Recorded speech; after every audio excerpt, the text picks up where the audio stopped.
Jason Tillman, Executive Chef, Triumph Restaurant here at the Iroquois Hotel, 49 West 44th Street between 5th and 6th Avenue.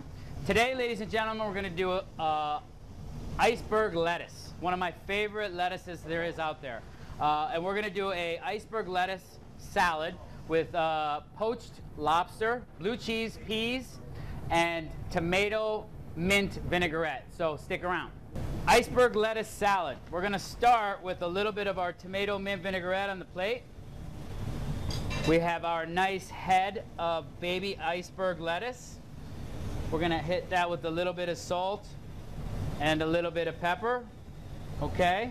We're going to put a little bit of blue cheese in there. All right.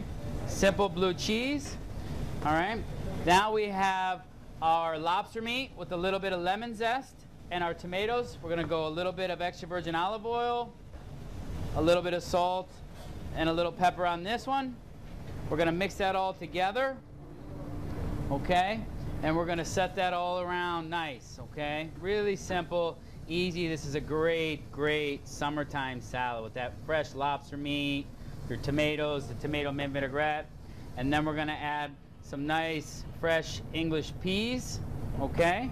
And a little bit of this blue cheese dressing. Really simple, really easy. So there we have our baby iceberg lettuce salad with tomato mint vinaigrette, poached lobster, and blue cheese. Thank you very much for joining me today in my kitchen. Jason Tillman, Executive Chef, Triumph Restaurant here in the Iroquois Hotel. We'll see you soon.